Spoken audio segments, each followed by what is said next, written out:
que aprendí, de la forma más amarga, que el amor no se mide por cuánto resuelves, sino por cuánto permites que el otro crezca, y lo que sucede cuando descubres que tu mayor obra, tu familia, ha decidido que ya no necesita arquitecto. El fantasma en la cocina. Me volví invisible el día que dejaron de preguntarme dónde estaban sus calcetines. Parece una tontería, una anécdota de comedia doméstica, pero para una mujer de 42 años que ha construido su identidad sobre la base de ser el motor, el GPS y el botiquín de emergencia de 3 personas, ese silencio es el primer aviso de un derrumbe.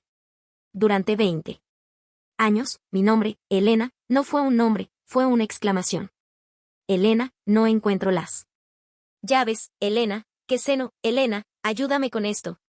Yo era la solución a todos los problemas, la que mantenía el equilibrio en la cuerda floja de la rutina.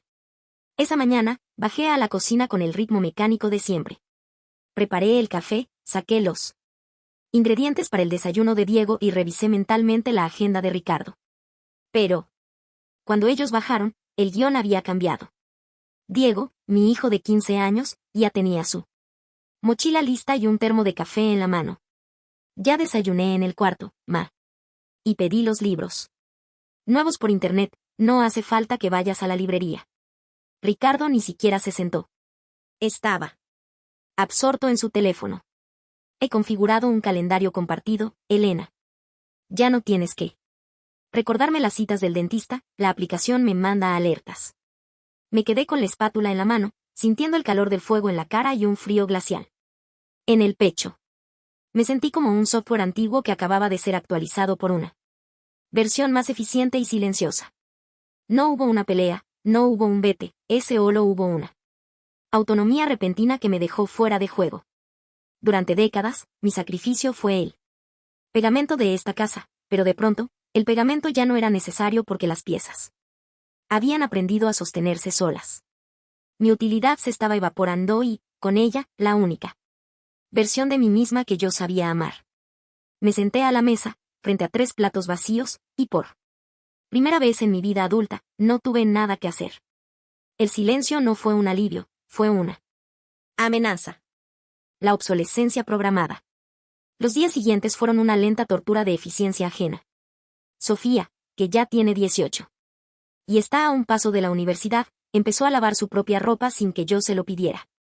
Ricardo contrató un servicio de limpieza profunda para los fines de semana porque quería que descansara, sin entender que para mí, el orden era la única forma de sentir que tenía él control de algo.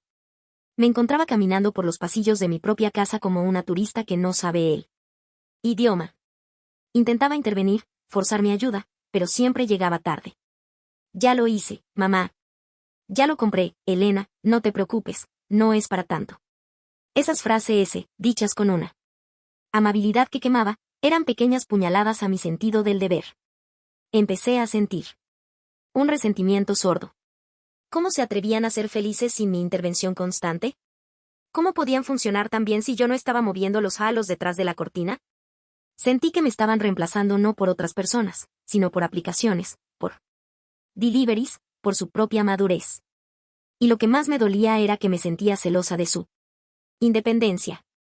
Una madre dedicada debería estar orgullosa de hijos autónomos, pero yo sentía que me habían robado el trono. Mi identidad se había vuelto tan dependiente de su dependencia que, al verlos volar, yo me sentía cayendo al vacío. Empecé a observar a Ricardo. Se veía más joven, menos estresado ahora que yo no tenía que cargar con todo. Pero yo me sentía más vieja que nunca. Mi cuerpo, acostumbrado a la tensión constante de resolver crisis, no sabía qué hacer con la calma.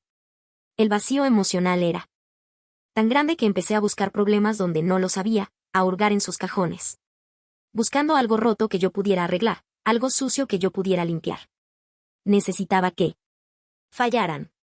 Necesitaba que el sistema colapsara para poder entrar yo, con mi capa de supermamá, a salvar el día. Pero el sistema seguía funcionando, perfecto y cruel. Recordándome cada hora que yo ya era prescindible. El ancla desesperada. La desesperación tiene un olor dulce y pegajoso, como el de la comida que se echa a perder. Decidí que, si ellos no venían a mí, yo los obligaría a necesitarme. Empecé con cosas pequeñas. Olvidé decirles que la cena estaba lista para que tuvieran que buscarme.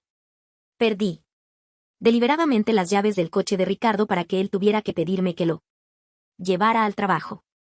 Me convertí en una saboteadora de la armonía que yo misma había construido. Un jueves por la tarde, preparé la cena favorita de todos, lasaña casera, de esa que lleva horas de trabajo. Puse la mesa con esmero, encendí velas, busqué recrear la atmósfera de hace 5 años, cuando éramos un núcleo cerrado y yo era el sol alrededor de el cual orbitaban. Pero cuando llegaron, la reacción no fue la que esperaba. Ma, quedé con los chicos para estudiar y vamos a pedir pizza, dijo Diego, sin siquiera mirar la mesa. Te lo puse en el grupo de WhatsApp hace 3 horas. Elena, tengo una cena de negocios de último minuto, añadió Ricardo, dándome un beso distraído en la mejilla. ¿Por qué no avisaste que ibas a cocinar así? Hubiéramos coordinado. Yo no tengo que coordinar nada en mi propia cocina. El grito salió de mi garganta como un animal herido. Se quedaron inmóviles. El silencio volvió a reinar, pero esta vez era tenso, cargado de una incomprensión dolorosa. Me miraban como si estuviera teniendo un brote psicótico. En sus ojos no vi amor ni necesidad, vi lástima. Y la lástima es el último clavo en el ataúd del respeto. Solo quería que estuviéramos juntos, susurré, sintiendo las lágrimas agolparse. Antes. Esto era importante. Antes yo era importante. Sigue siendo importante, mamá, dijo Sofía, acercándose con cautela, pero parece que estás enfadada porque estamos creciendo. ¿Quieres que sigamos siendo niños para siempre? ¿Para que tú tengas algo que hacer? Sus palabras me golpearon más fuerte que cualquier insulto. Me di la vuelta y empecé a tirar la lasaña a la basura, plato por plato, mientras ellos me miraban en silencio. No era un acto de dignidad, era un berrinche de una mujer que se negaba a aceptar que el tiempo no perdona a las madres que olvidan ser personas. El acto impulsivo. La escalada emocional llegó a su punto crítico el sábado del aniversario de mis suegros. Era una fiesta importante, un evento donde yo siempre había sido la encargada de organizarla. Logística, el regalo común, el transporte de los abuelos. Este año, Ricardo y Sofía se encargaron de todo por Telegram. Ni siquiera me preguntaron mi opinión sobre el regalo. Me sentí como una invitada de piedra en mi propia familia. El resentimiento se convirtió en una pulsión oscura. Quería que sintieran el vacío de mi ausencia, quería que el evento fuera un desastre para que se dieran cuenta de que, sin mi ojo clínico, nada salía bien. Así que hice algo imperdonable. Teníamos que salir a las 8. Yo era la única que tenía las tarjetas de invitación físicas que mi suegra, de la vieja escuela, exigía para entrar al club privado. A las 7:30, las tomé todas y las escondí en el fondo de un jarrón viejo en el desván. Luego, me encerré en el baño y fingí una migraña paralizante. No puedo ir, Ricardo. No me puedo mover, gemí desde detrás de la puerta. Busquen las invitaciones, deben estar en el aparador del salón. Escuché el caos desde mi refugio. Escuché a Ricardo revolviendo cajones, a Sofía quejándose, a Diego diciendo que íbamos a llegar tarde. Durante 20 minutos, disfruté de su pánico. ¿Ves? Pensaba con una sonrisa amarga, me necesitan. Sin mí no pueden y cruzar la puerta. Pero el placer fue breve. No están, Elena. No aparecen, gritó Ricardo, su voz cargada de una frustración que no era pánico, sino puro agotamiento emocional. ¿Sabes qué? No importa. Llamaré al conserje del club, me conoce de toda la vida. Diego, Sofía, vamos al coche. Elena, desca en esa. Traeremos algo de cena. El sonido de la puerta principal cerrándose fue el golpe más duro de mi vida. No me buscaron más. No me rogaron que hiciera memoria. Simplemente resolvieron el problema y me dejaron atrás, en la oscuridad de un baño, fingiendo una enfermedad para llamar la atención de personas que ya habían aprendido a vivir sin mis trucos. Me quedé sentada en el suelo, sola, con las invitaciones escondidas y el corazón roto por mi propia mezquindad. Había intentado ser indispensable y solo había logrado ser un obstáculo.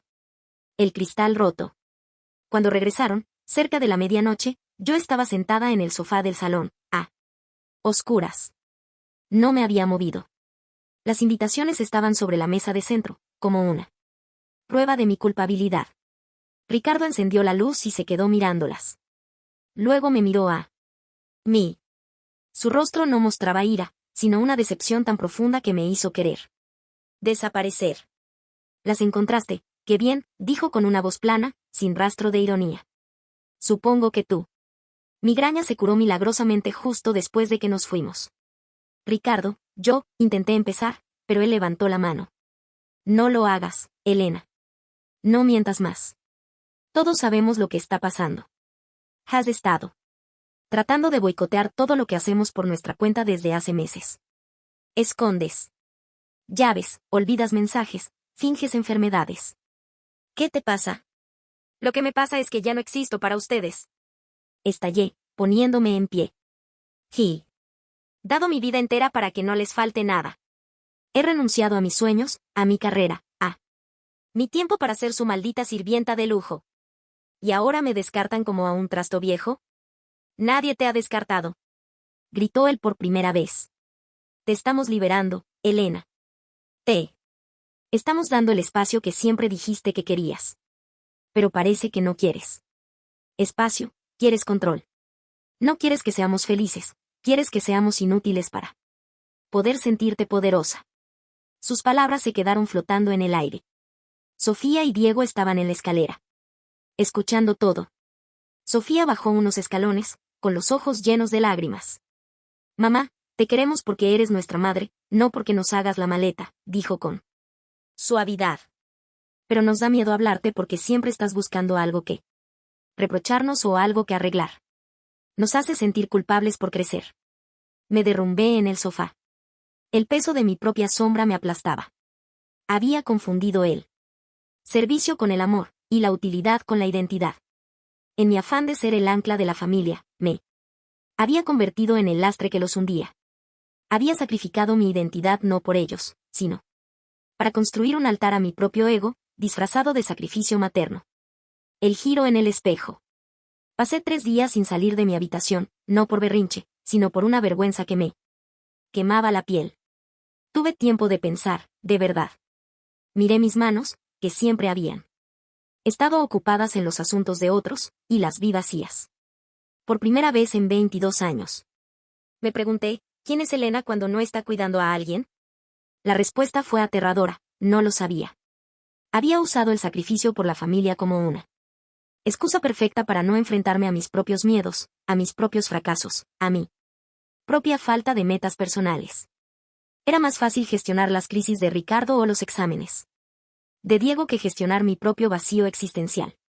Mi familia no me había robado la identidad, yo se la había entregado voluntariamente para no tener que cargar con la responsabilidad de ser una mujer completa, más allá del rol de madre. El problema no era que ellos dejaran de necesitarme. El problema era que yo necesitaba desesperadamente que ellos fueran dependientes para no tener que mirar mi propio reflejo. Mi fortaleza era una forma de cobardía. Mi entrega era una forma de control. Salí de la habitación un martes por la tarde. Ricardo estaba en la cocina, tratando de entender el funcionamiento de la cafetera nueva que yo siempre manejaba. Me quedé observándolo desde la puerta. No intervine. No corrí a quitársela de las manos. Simplemente esperé. Él me vio, sonrió con cautela y finalmente logró sacar un café decente. Está amargo, dijo, ofreciéndome una taza. A mí me gusta amargo, respondí, sentándome a su lado. Elena, hemos estado hablando, dijo él, tomando mi mano. No queremos que seas nuestro motor. Queremos que seas nuestra compañera. Pero para eso, tienes que empezar a quererte por algo más que por lo que haces por nosotros. Esa tarde no hubo grandes promesas. Pero hubo una verdad desnuda. Mi familia no me había reemplazado, simplemente me estaban devolviendo mi vida, y yo había estado demasiado asustada para aceptarla. Empecé a entender que el mayor acto de amor de un hijo es dejar de necesitar a su madre, y el mayor acto de amor de una madre es aprender a ser ella misma. De nuevo. El nuevo plano. 6 meses después. Mi casa sigue funcionando con la misma eficiencia de antes, pero él ambiente es distinto. Ya no hay una tensión invisible bajo la superficie. Ahora, cuando algo se pierde, lo buscan ellos. Cuando alguien tiene un problema, lo compartimos ese, pero no lo resuelvo yo sola. He vuelto a estudiar. Me inscribí en un curso de diseño de interiores, algo que abandoné cuando nació Sofía. Mis manos vuelven a estar ocupadas, pero esta vez con mis propios bocetos, con mis propios colores. A veces, Diego entra en mi estudio y me pide opinión sobre algo, pero ya no es una súplica de ayuda, es una conversación entre dos adultos que se respetan. La intensidad de mi vida ya no viene de las crisis domésticas, sino del descubrimiento de quién soy a los 42 años. He aprendido que la fortaleza no es cargar con el mundo de los demás, sino tener el valor de sostener el propio. Mi identidad ya no está sacrificada en el altar de la familia, ahora es el cimiento sobre el cual todos caminamos con más libertad. A veces, todavía siento el impulso de correr y arreglarlo todo cuando escucho un estruendo en la cocina o veo a Ricardo estresado. Pero me detengo, respiro y sigo con mis planos. Porque he comprendido que una madre que se ama a sí misma es el mejor ejemplo que puedo darles. El vacío que tanto me asustaba no era un final, era un espacio en blanco para empezar a escribir mi propia historia. Y esta vez, la protagonista no es la madre de ni la esposa de.